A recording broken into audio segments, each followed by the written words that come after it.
we've had to become, I think, more individual experts and not just knowing where there's a house for sale, but knowing all of the other intricacies that go along with, the 30 some odd outs for a buyer in the contract.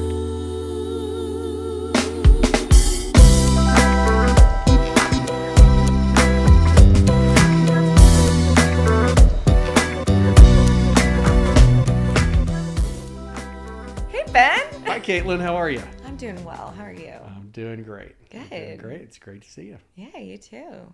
You ready to talk about the market? I am. Let's do it. Especially the past market. It's been fun. It's been a roller coaster. It's been fun. Yeah. It has. How have you kept adapting over the last year or two with all of the changes that just keep coming in this real estate market? Yeah, good question. I think the best way that we adapt is one, different strategies in our offers. Of course, there's a lot more leverage for the buyers opposed to the sellers this time around, and us having the fire in the hose during COVID, pretty much, we got a lot more leniency for the buyers, and we got to finally work with them a little bit more and get them a lot more incentives. So one, I would say, is working with lenders and trying to buy down to 2-1 buy downs, or asking for concessions, asking for the down payment or the buyer or the sellers to buy down. Compared to, how did that compare, say, a year or two before, like in the middle of the pandemic? Yeah, exactly. Compared to that in the pandemic, where it was nuts when people weren't even having an option period. No concessions, no option, no appraisal, no anything. Take my firstborn. Take my firstborn in two. So that basically hit the brakes when interest rates went up, and they went up as fast as they went up in the last 40 years. In that, so when we say things changed quickly, they changed literally faster in that time frame than they have in the last 40 years of the Fed pumping the brakes night and day, right? So you used lenders to kind of leverage the transition to the higher interest rates for your buyers, on your buyers' behalf, and used seller credits to get some of those, like the 2-1 buy down program, paid for by the seller. Another thing is new builds. New builds we're definitely offering a lot of incentives. So I think when clients came up and they wanted to get in the market and they didn't know how because of the interest rates, kind of getting them in a new build, and that we're offering a substantial amount of concessions and huge, right? Yeah. Interest rate buy downs. That was another way around. That's a great point. I did that. I think I did, probably a third of my business last year was new construction, just because builders don't have that option of saying, well, I'm not going to sell this year. I'll sell next year. I'll rent it out this year. They don't do that. They have 10 more right behind them that they have to sell. With the loan. So exactly, a ton, and they're paying for all that, and commercial rates, 8, 9, 10%. I'm sure they weren't paying that, but still their carrying cost was massive. So builders had huge incentives to get stuff off their books, basically, and they had bills to pay. And they still do. Yeah, there's still some great, I'm getting emails every day of lots of concessions going up there. So we've got lots of inventory.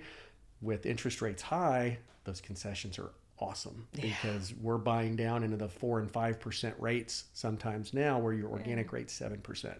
Yeah, like, whereas during COVID, they wouldn't even answer our calls. Yeah, 100%. No concessions, and I blocked your number. Yeah. It's another thing I saw last year were my investors coming out and them understanding the market a lot more, or us understanding the market a lot more, and realizing this is probably as low as we're going to see in Austin for a very long time. So they took full advantage of what they could get. And they did play the numbers game, but it worked in their behalf. Big time. Yeah.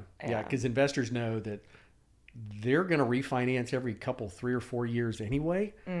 Interest rates are more temporary to them than they are pretty much anybody else. I know, as on my investments, I do cash out refis every 3 to 4 years. The more cash that I have sitting in a property, the lower my cash on cash return is. So I just constantly pull cash out of property. So interest rates are extremely temporary. And so if a builder can offer a 2-1 buy down, that's great. I'm going to get a low interest rate. Builders are giving their properties away compared to the pandemic. Yes. And I get a new construction property that I can then dump in 5 years and move on. Exactly. Yeah. So sounds like very similar things that I did last year. Well, a lot of new construction. That's why we hung out a lot last year. Yeah. So how do we balance expectations from buyers and sellers in a market that's unpredictable? I would say that's for me. I'll go first on this one. It's just constantly providing information. That's really what we're here for, is to be on, the cutting edge of the market and to, read the Austin Business Journal every morning, talk to, other great realtors like yourself and everybody in our office, the top realtors, collaborate versus compete. So we've got a pool here that we can get knowledge from, kind of funnel down and pick what that knowledge needs to be or pertains to that specific buyer or seller, and update them like, hey, I just heard so-and-so last weekend had multiple offers because of this, or if it's a seller. Right. Or buyers, hey, I just heard, during the pandemic, we're waiving option periods now. That's a thing. I never would have suggested that on my own. Absolutely not. Absolutely not. So for me, it's just communicating with your peers like yourself, and trying to absorb all of the current information as possible, and just probably wearing my poor clients out with emails and text and saying, this is what's happening today. Here's what's going on here. And, all of the behind the scenes stuff, like our amazing broker, Kevin Bound, one of the smartest guys in the business, says, if you give me 6 hours to cut down a tree, I'm going to spend 4 hours sharpening that axe. And so we spend 4 hours sharpening that axe, behind the scenes constantly to give those other 2 hours to our clients to keep them on the most active, accurate, up-to-date pulse of the market.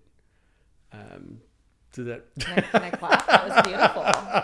That was beautiful. I had that quote from Kevin in my pocket for this, and I was like, where am I going to use this today? Oh my God. Yes, you nailed it. Yeah. Where do I go from there? Dang. I couldn't well, say I mean, it any better. That was perfect. You're I would say a hyper social person. Yeah. So you keep in contact with your clients all the time. Constantly. Yeah. And I mean, that's what I love. I love to, I'm a people person. And so are you. You don't like to say it, but you kind of are. We're not even on the same planet of people. Okay. Anyways, but keeping in touch with your sphere and your fellow colleagues is a huge help when it came to the market and understanding, okay, the market's shifting right now. Where's everyone else at? Yeah. Where do we see everyone else? What's selling? What price range is it? Let's dial in what neighborhood.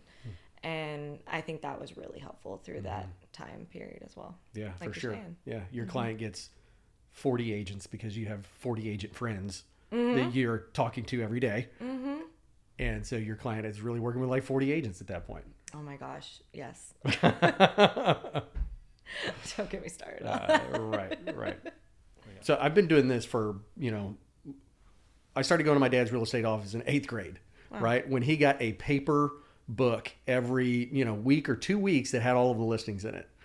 And, fast forward to, the 90s, whenever they implemented the co-op compensation agreement, when listing agents started offering a percentage of their income to bring a buyer's agent. And then fast forward to, and that's, think about the 90s, right?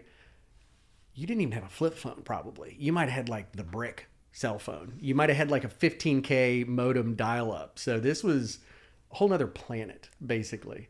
And then fast forward to the early 2000s and you start getting all of the online, all of our information goes online, right? And so the real estate industry has basically had to evolve from the paper book to now everybody has all of the information on their phone, in their pocket. It's literally all in their pocket. And so as agents, we've had to change from kind of being the one with, I know the houses, right? Or they're in the newspaper sort of a thing. So I know where all the houses are, to I'm an expert negotiator. I'm, you know, home inspections, you have all of your lending team. We've had to become, I think, more individual experts, and not just knowing where there's a house for sale, but knowing all of the other intricacies that go along with, you know, the 30 some odd outs for a buyer in the contract, you know, the all the ways that a contract can go sideways, all of the I think something disclosures, you know, all the stuff that you're good at, what's happening in the neighborhood, you know, what's happening next door, what's being developed here in the next 5 years, that sort of thing. Absolutely. So I think we've kind of had to change expertise a little bit versus just knowing who's trying to sell their house right now. Right. That, to piggyback off that a little bit, another thing that was really nice in the market, or still is the off-market opportunity that we have because of our community and the people that we surround ourselves with. Because not only is Texas a non-disclosure state, but we have our own side markets that there's no days on the market that's if you don't it's a little bit back to like that paper book of I know something. We do know some things. It was great talking to you. Learn stuff every time. Love hanging out. Love catching up. Let's go to the rodeo. Let's go to the rodeo. Okay. Austin rodeo. Let's go.